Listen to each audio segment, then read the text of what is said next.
Avi Loeb is an Israeli-American theoretical physicist who works on astrophysics and cosmology. He's also the professor of science at Harvard University, and in December 2017, the first known interstellar object was detected passing through our solar system, and it was named Oumuamua. Loeb cited Oumuamua's unusually elongated shape as one of the reasons why the Green Bank Telescope in West Virginia should listen for radio emissions from it to see if there were any unexpected signs that it might be artificial in origin. Hi, Avi. Welcome to the show. Hi, Evan. Thanks for having me. My big question for you is, it's a broad one. What is Oumuamua? Well, Oumuamua is an object that was discovered on October 2017, by a telescope in Hawaii called Pan-STARRS, and because of that it was given this name, Oumuamua, which means scout in the Hawaiian language. This was the first object from outside the solar system that we spotted near Earth with that telescope. And it was the size of a football field. And of course, the first thing you can think of is if it came from outside the solar system, and we know that because it moved too fast to be bound to the sun, then maybe it came from another star, and it's just like the rocks that we have seen already in the solar system, except that it came from another system like the solar system. But then as astronomers collected more data about it, didn't look like anything we have seen before. Didn't look like a comet or an asteroid. A comet is a rock covered with ice, and when it gets close to the sun, the ice evaporates and you see a cometary tail of gas and dust, water vapor. But there was no such tail visible around this object. And moreover, the Spitzer Space Telescope looked for carbon-based molecules, didn't see any traces of that. And so it was definitely not a comet of the type that we have seen before.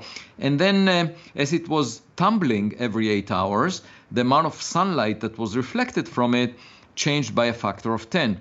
You have to understand that we identify such objects, we find them by the reflection of sunlight. The sun acts as a lamppost that illuminates the darkness around us and allows us to see objects passing by. And this one, as it was tumbling, changed its brightness by a factor of 10, which meant that it has a very extreme shape. And the most likely shape is that of a pancake, a flat object based on the change in the reflected light. And so that's very unusual, a factor of 10, and we usually see at most a factor of 3. And so in addition to that, as it was moving, there was an excess push acting on it, in addition to the force of gravity, which we know how to calculate from the sun. And this excess push, the only way I could explain it was as a result of reflecting sunlight. And for that, the object had to be very thin. Sort of like a sail, but nature doesn't make such objects that are so thin. And in fact, in September 2020, just last year, there was another object detected that exhibited a push away from the sun by reflecting sunlight with no cometary tail. And it was discovered by the same telescope in Hawaii. And the astronomers figured out, actually this object that was given the name 2020 SO is actually a rocket booster that was launched in 1966 as part of a lunar lander mission. And so we know why it was pushed by reflecting sunlight, because it had very thin walls. It had the large area for its mass, and that's why it behaved sort of like a sail. So we know that we produced this object artificially. It's a rocket booster from 1966. The question is, who produced Oumuamua? So, can Oumuamua also be a space debris from another era? No, because it moved faster than any chemical rocket that we can launch. And moreover, it's not bound to the sun. So, it's just impossible for it to be a relic from Earth. And how many meters per second are we talking about? Well, its motion was, of the order of 40 or so kilometers per second. I mean, obviously the speed changed as it was moving around. So kilometers per second or miles per second, it's really a very high speed. But in astronomy, this is the characteristic speed by which objects like stars move through interstellar space. So it's tens of miles per second. Tens of miles per second. Now that's really fast. Now, why isn't the scientific community open-minded about the idea that this might be extraterrestrial in nature? Well, there are many reasons for that. I've been working on other topics throughout my career, and I've written by now more than 800 scientific papers and published 8 books on different frontiers, including the early universe, the first stars that were lit up in the universe, sort of the scientific version of the story of Genesis. Also, I worked on black holes. In fact, I'm the founding director of the Black Hole Initiative at Harvard, where we imaged a black hole in M87. That was the first image of a black hole that was obtained in the conference room of our center. And I worked on the nature of dark matter and all kinds of questions, scientific questions, for which we don't have the answer yet. And in some of those instances, when the evidence is not sufficient, you suggest possibilities, you suggest ideas. And I should say I suggested ideas that are far more speculative than this, but was never, I never received the pushback of the type I received to this possibility that Oumuamua was of artificial origin. And if you ask me why, I would say for several reasons. One is it takes scientists out of their comfort zone because, the public is extremely excited about this subject. And there are stories, of science fiction. There are all kinds of UFO reports, and so scientists shy away from that because they maintain activity sort of separate from the public's interest. That I find that separation to be actually inappropriate. I think we should actually reflect the public's interest because then. We're actually doing our job. We're funded by the public, and we are supposed to echo the public's interest. And the second thing is, it touches on a very emotional aspect of our existence, which is our ego. And it's much better to think that we are special, unique, and the smartest. And, it started 1,000 years ago when, or thousands of years ago, when people argued that we are at the center of the universe. And Aristotle, the ancient Greek philosopher, argued that, and people believed him for 1,000 years because it flatters our ego to think that we are the center. And then Copernicus and Galileo recognized that based on the data that they had, that most likely the Earth moves around the sun.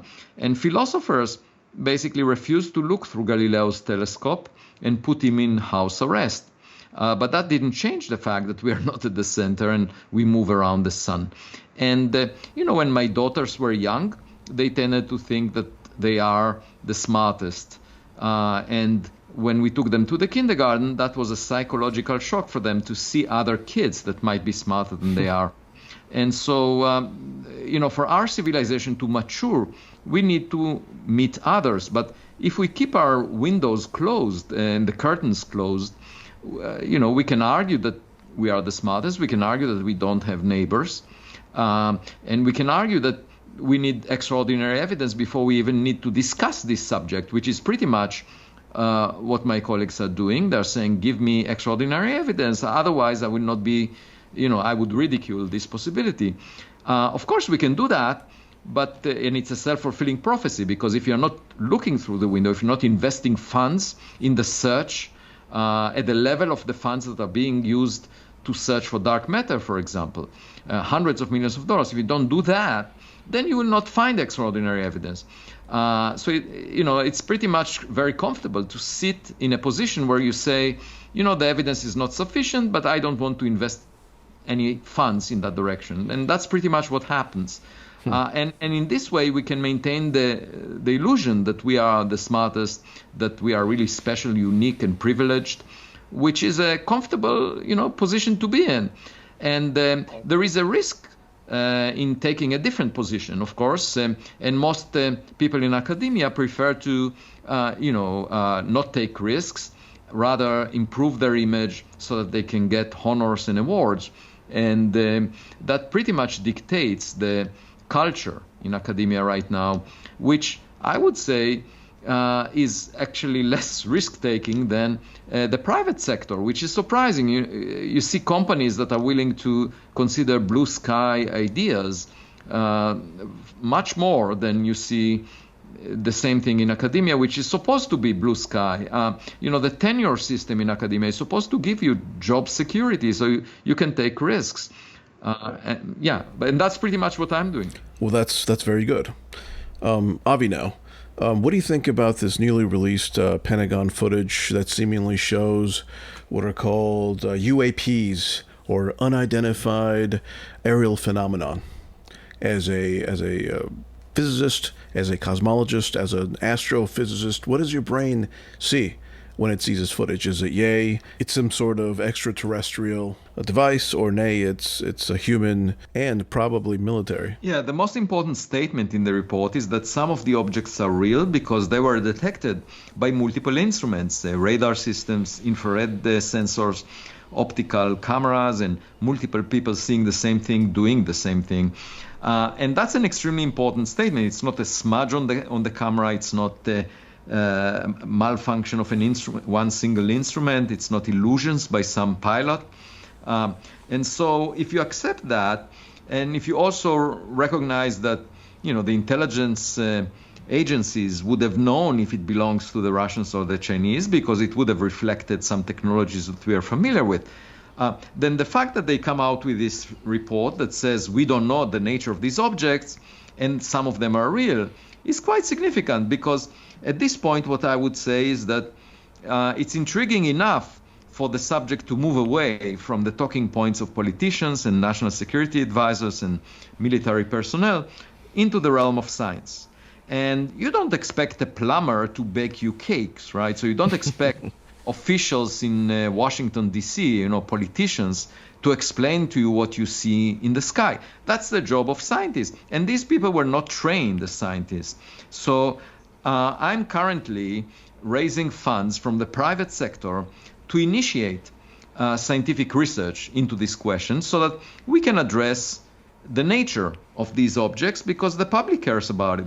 And if it's not other nations spying on us, which is unlikely to be the case, as according to the nature of the reports, then it could be one of two things. It could be some natural phenomena in the atmosphere that we haven't anticipated, or it could be extraterrestrial technology that we also didn't anticipate.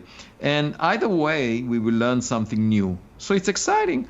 And I see anomalies, things that do not line up with what we expected, as an opportunity to learn something new about reality.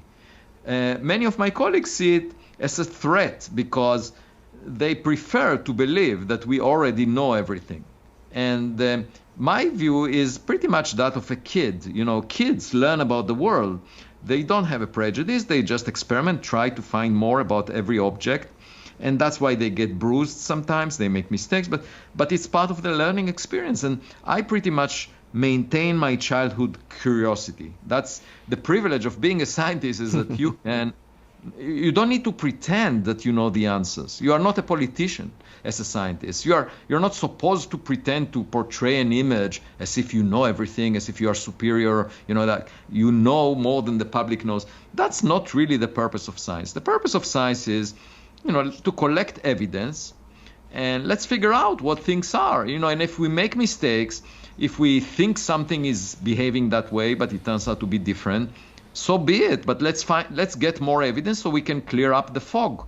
And on the subject of UAP, unidentified aerial phenomena, we just need better quality scientific evidence, data, that I think we can collect. Right. And what do you say to those who say, why are these detected around military facilities and structures? Is that a clue about their origin, possibly?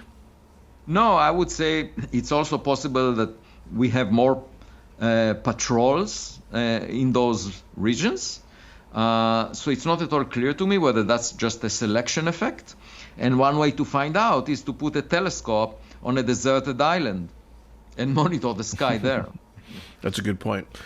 Do you think there's a correlation between these UAPs and other other systems or Oumuamua, some sort of information network? Well, it's possible that the reason that Oumuamua was a flat structure, size of a football field that was tumbling, is that it was collecting data from probes that were sprinkled on planets in the inner solar system a long time ago. It's possible. We should not dismiss that. But my point is we should look for more objects like Oumuamua and take a close-up photograph of them in the future, or take a high-resolution photograph of a UAP, an object that was unidentified before, or new objects that resemble those objects that were not identified.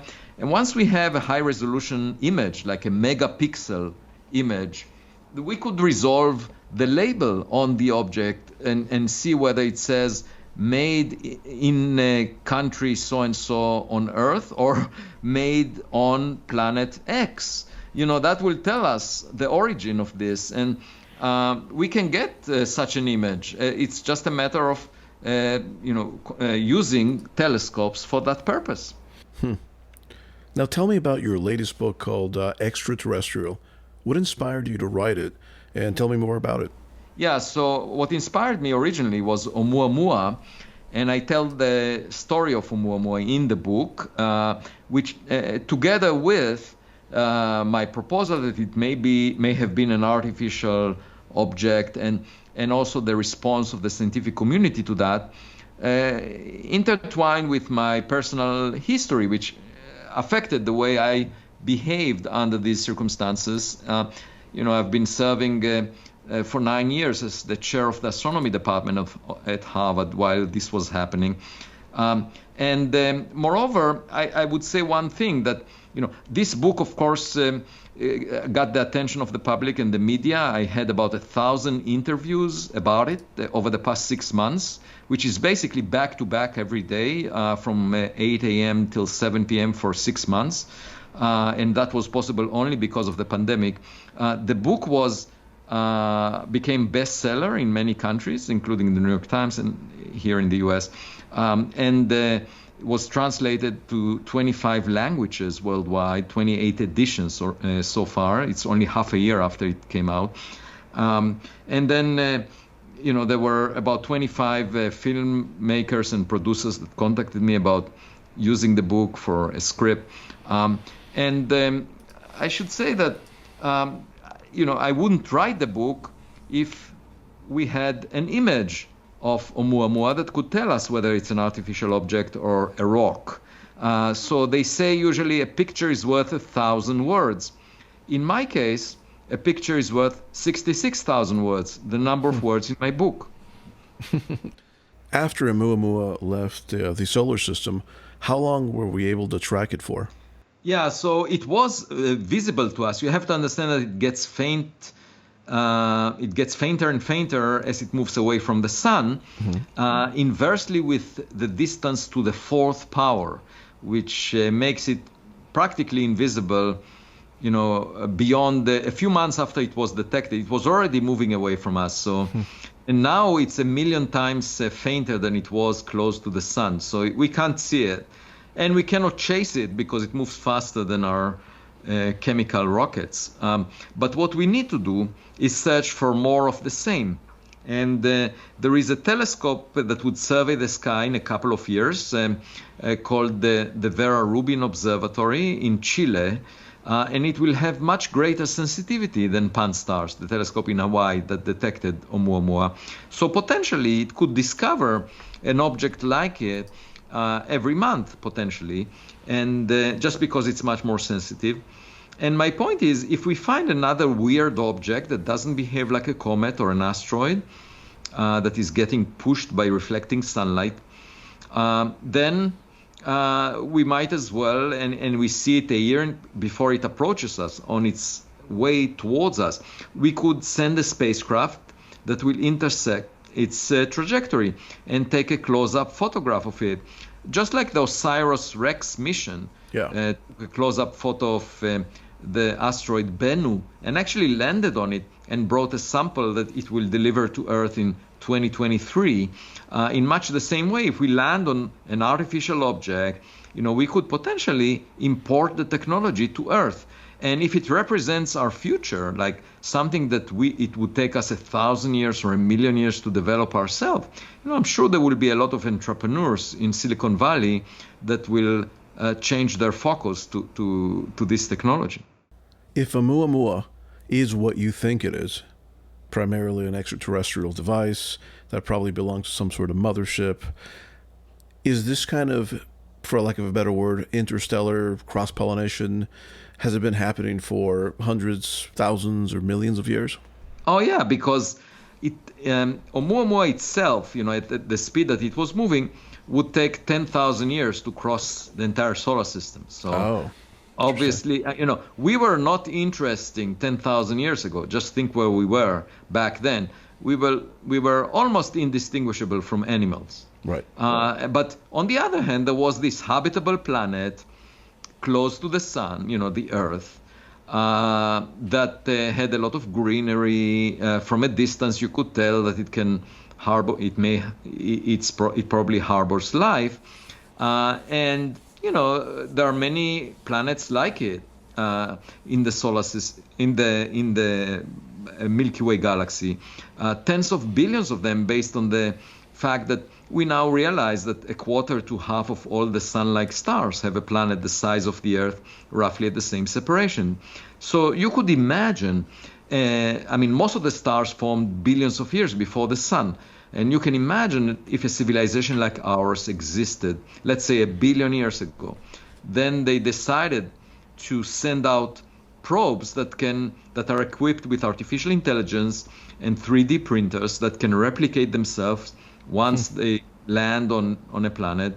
And you can imagine that, going to all those habitable planets and being there for the past 1 billion years, because it takes much less than 1 billion years to traverse the galaxy and move around and fill up all these things. And you can think of AI systems, equipment, not biological creatures necessarily doing that, because we are not suited for interstellar travel. Right. Darwinian selection of creatures like us did not prepare us for space travel. We live for 100 years, maybe at best, and it takes light 4 years to reach the nearest star. It takes light tens of thousands of years to cross the galaxy.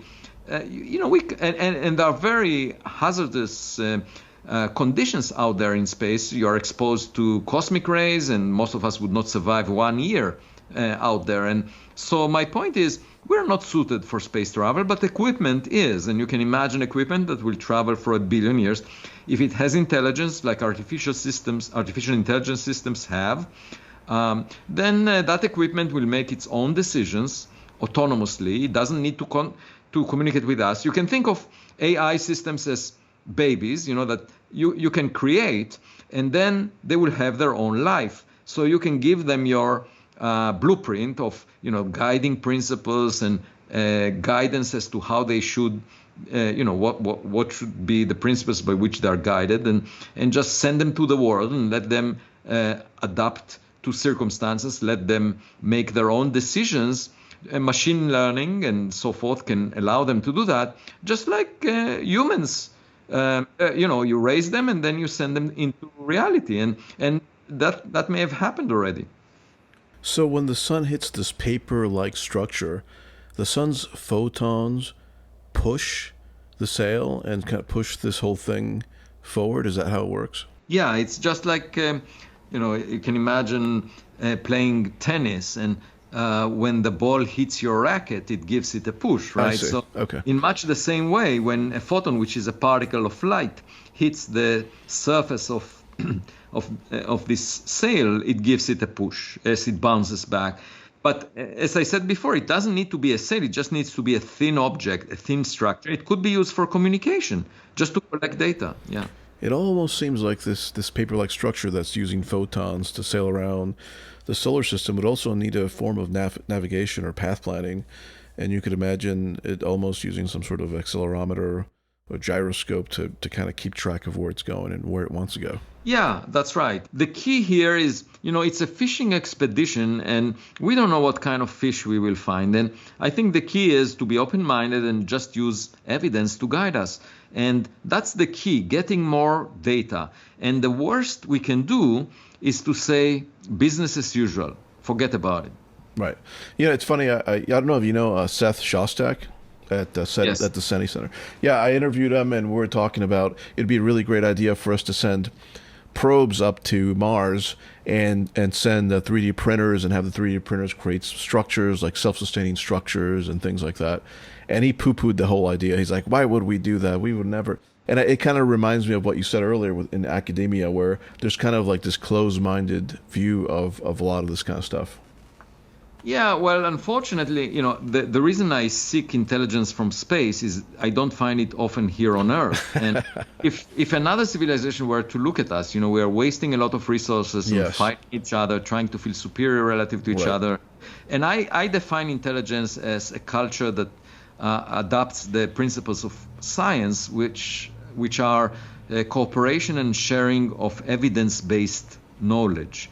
And there are two key ingredients here. One is cooperation, and the second is evidence-based. And what Shostak is doing is basically saying, there is no point in doing this, searching for that. That is not evidence-based knowledge. And my point is, if we can imagine sending probes to other places, why would we assume that others like us didn't do it already? Precisely my point, right? Yeah. So we should be completely open-minded. And the strange thing, the amazing thing, you talk to people that's their job, right? He is in the SETI Center. That's why I asked him that. Yeah, but I find that remarkable, right? Because he was supposed to advocate for anything related to that, but instead, what he's trying to do is protect the mainstream approach, saying, let's be careful, let's not think too in directions that are too risky. Right. And I think, that's part of this mentality where the subject is being ridiculed and he's worried about how he will be perceived. So for me, I'm acting just like basketball players are supposed to act, where they have to keep their eyes on the ball and not on the audience. But unfortunately, most scientists, and including Seth, and he keeps his eyes on the audience. He just wants many likes on Twitter, and a lot of these people. And so, I hope to change this culture, and I can guarantee to you that what will happen is, if I get this research initiative funded, and then it becomes a mainstream activity because a lot of people are interested in that. There is money coming from the private sector. More money is infused into science. That is exciting. So young people get into it. Then at some point, everyone would say, of course, this was a subject that everyone cared about for many years. And in fact, I advocated for that in the 60s, Shostak would say. And it's nothing new. And then he would say, I said it before. And I argued for that. And that was. So my point is, when you look at the audience and not on the ball, you can always claim that you actually did not suppress the study. But I think by now we have everything documented. So any historian that would like to go back and see what happened before it became mainstream would be able to tell. It has been said that universal truth is not measured in mass appeal. And like you said earlier about the scientists who only embrace ideas that were controversial, but now they're accepted. What do you say about the lack of courage by these scientists? I have another aspect of it that I think should be emphasized, and that is if you just seek extraordinary evidence, but you're not willing to fund the search, then of course, at some point, even if you close the curtains on your windows, at some point there might be a knock on the door, and your neighbor will show up. But at that point, it would be too late for you to act responsibly, because the only way you can behave in a way that reflects reality is if you have an advanced awareness of it. And I think it's always good to know your environment, to know if you have neighbors, to collect data. And why would anyone invest hundreds of millions of dollars in searching for the nature of dark matter and not invest 1,000 times less money in the search for extraterrestrials that are just like us? Why would that be the case? It makes no sense whatsoever. I think it has a potential for impacting society that is far greater. And by the way, the public cares about it. Just put these two together and you will get more funding for science. Right, Avi, this is a great subject here, which is when and where and why did the scientific culture change from being an open-minded one to a closed-minded one? What's your thesis on that? Well, I think it stems from the fact that scientists are often it became sort of a closed bubble where scientists reward each other for showing that they are smart rather than for focusing on evidence. And the proof is that you have a whole culture of theoretical physics, centered about extra dimensions, the multiverse, ideas that cannot be tested experimentally, string theory, and these are celebrated. So these are considered as mainstream, and people are getting prizes, awards, honorary societies membership based on the fact that they do intellectual or mathematical gymnastics and demonstrate that they are smart. And the question of whether there is any evidence, empirically, experimentally, for what they are talking about is irrelevant in that culture. And it's a good place to be in because you cannot be proven wrong by experiments. And therefore, you're safe. It's just like a sandbox where you can demonstrate how smart you are. And if that's the objective, showing that you are smart, then it's perfectly legitimate to adopt that, to embrace that. And at the same time to say, Oumuamua must be a rock, because that's also, that's also a very good statement in the sense that you don't take any risks and you basically ridicule any other possibility and you maintain business as usual. You continue to justify whatever everyone else is thinking, and therefore people like you on Twitter and everywhere else. So I'm saying the culture of not paying attention to anomalous evidence and the culture of not even asking for evidence, but going in directions that cannot be tested, those two can coexist. They support each other. And the common denominator is evidence is not really important. What's important is that we show that we are smart. I don't know if you're familiar with the Russian mathematician Grigory Perelman. Yes, of course. Where it's kind of the same thing, where he kind of highlights how the mathematics academic community is not interested in solving like real important problems in mathematics. For example, he solved a conjecture, and they wanted to award him like $1 million or something like that. Yeah, and there was a ceremony, and he didn't attend as a protest against exactly kind of like what you're talking about. Yes, I agree. I mean, that's the reality of the situation. What you hear from me is not hallucinations. I was pretty much, I served in many leadership positions. And, at some point when my parents passed away a few years ago, I decided, we live for such a short time. Why pretend? Why play these games which make little sense? And I'm obviously carrying the consequences of that. And early in my life, I served in the military, and when I was in paratrooper training, I remember the saying, sometimes a soldier needs to put his body on the barbed wire so that other can pass through.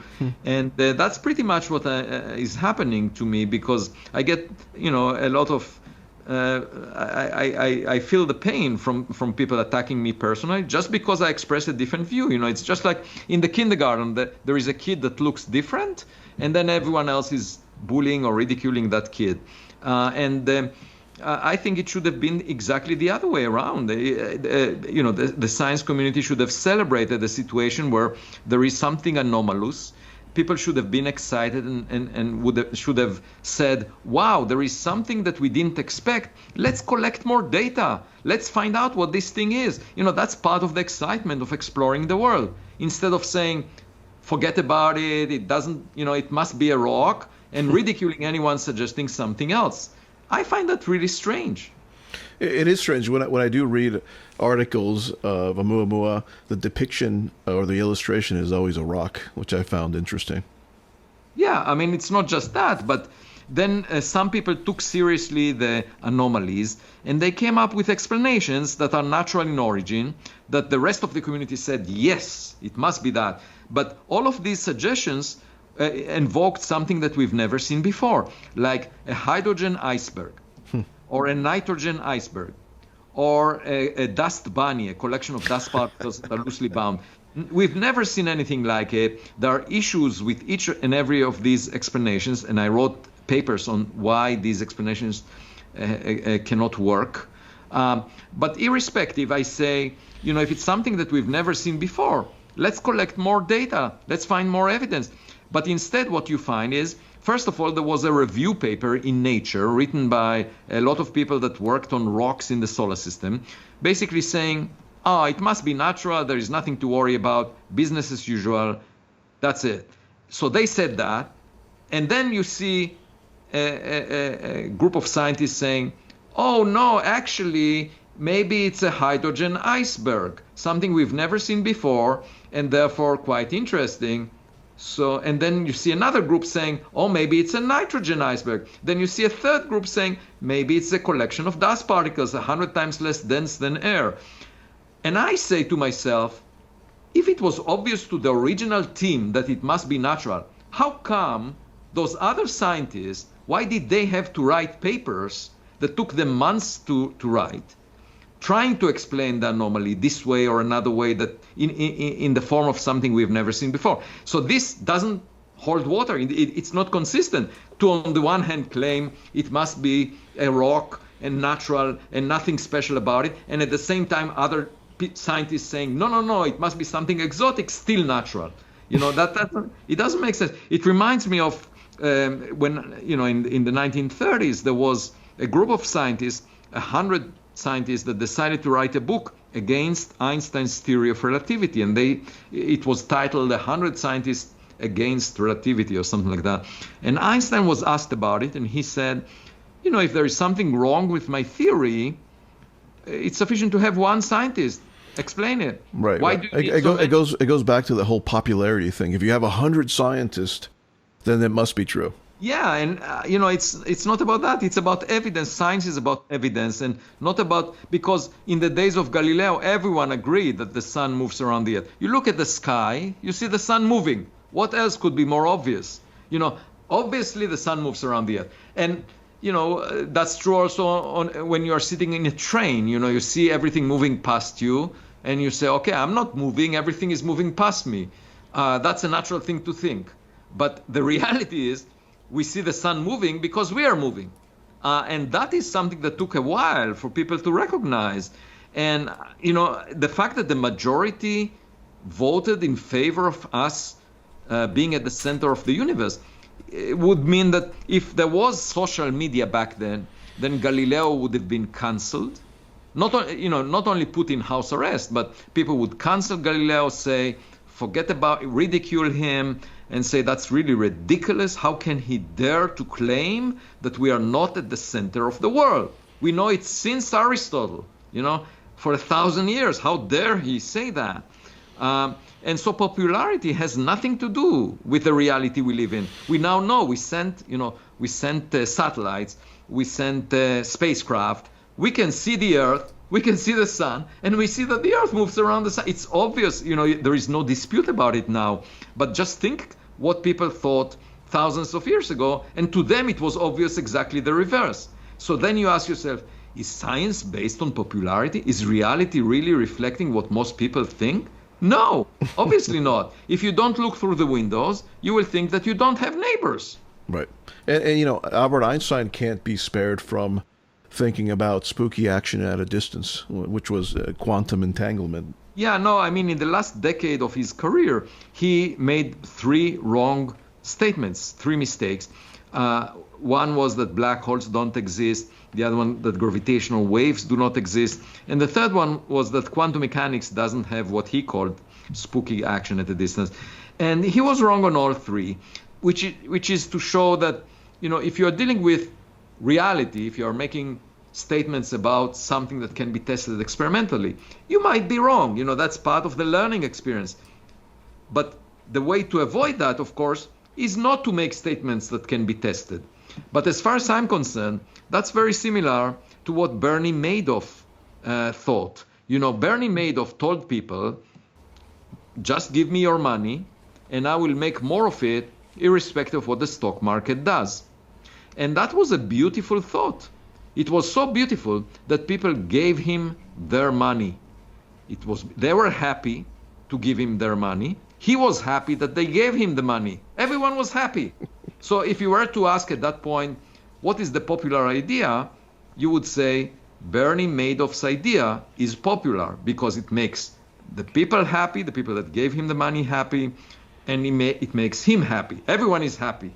So based on popularity, this idea wins. When was this idea abandoned? When people asked for their money back. You know, they told him, okay, now give us the money back. And he couldn't do that, couldn't deliver. That was an experiment, a reality check. And then he was put in jail. That's called a Ponzi scheme. So how do you tell if an idea that everyone likes, that is beautiful, whether that idea is a Ponzi scheme or it describes reality? The only way to tell is to do the experiment. And that's a key facet of scientific inquiry. You can't rely on popularity. You can't rely on what most people like and think. Or emotion. You have to rely on evidence, which is based on what instruments collect. And that's my point. And how can that not be accepted? How can people say, we know the answer in advance, we don't need the evidence? Obviously, it's a self-fulfilling prophecy, just like the philosophers during the days of Galileo. They didn't look through his telescope, and they were convinced that they're right. Yeah, and it's so disappointing that it's very prevalent in the scientific community and other academic sectors. Now, if extraterrestrials are real, if these probes are alien in nature, do you think it's a good idea to communicate with them, or do you think they'll see us as prey? No, I do think that most likely we will have contact with equipment, and most likely that equipment will be autonomous. It doesn't have time to communicate with whoever sent it. And if I were to think about the most likely situation, it would be an artificial intelligence system that could be smart and learn and make decisions on its own, you know, just like humans do. And then you ask yourself, okay, how can we interpret that? We will have to rely on our artificial intelligence systems, our computers, and in order to figure out what they are doing. It's sort of like relying on your kid to tell you what you see on the internet because the kid has better computer skills. And we will have to rely on our computers. And in a way, it's a race between artificial intelligence systems. We will be sort of spectators in that. And that's, you know, the question of what the intent of those systems is will have to be figured out, again, by evidence. We will have to see what kind of data they're seeking, those systems. How do they respond to what we are doing? And then we can try to engage with them. And I think it's a whole fascinating frontier for us to think about once we are sure that they are near us.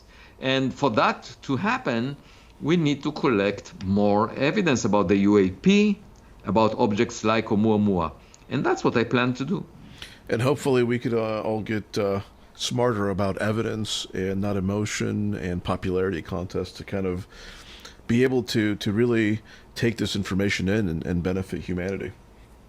Yeah, and I should say that if anyone listening is interested in contributing to the project that I'm working on, they're welcome to contact me. I already received some significant funding from wealthy individuals. And of course, the scope of the research will very much depend on the total level of funding. Okay. We can do much more the more we get. And where can people go to get information on that? Do you have a website? Yeah, they can go to my website at Harvard. It's Avi Loeb. If you put it on Google, AVILOEB. I have a professional website where a lot of my weekly essays in Scientific American are featured, and also the project itself will be announced within by the end of July. So then there would be opportunities to read more about it there. Okay. Avi, one last thing I want to ask you is, tell me a personal story about you, something that you find interesting that you want to share. Oh, I guess the first day in school, which is mentioned in my book. When I came to the classroom on my first day in school at age 7 or so, I saw the kids jumping up and down on their desks. I just got into the classroom and I saw kids jumping up and down. And I was trying to figure out, why would they do that? Does it make any sense? So it took me a few minutes to try and figure this out. And in the meantime, the teacher entered the room. And so the teacher saw the other kids jumping up and down on the desks. And she saw me looking at them and behaving quite respectfully. And so she said to all the kids, why don't you behave just like Avi? He's so well behaved.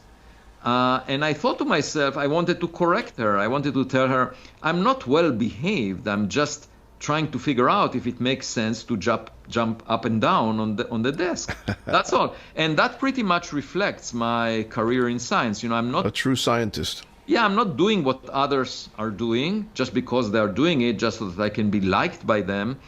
I'm just trying to do what makes sense. That was actually a very great story and emblematic of the subject at hand. Well, thank you, Avi, for being on the show. Really appreciate it. It was a great pleasure, Evan. Thank you.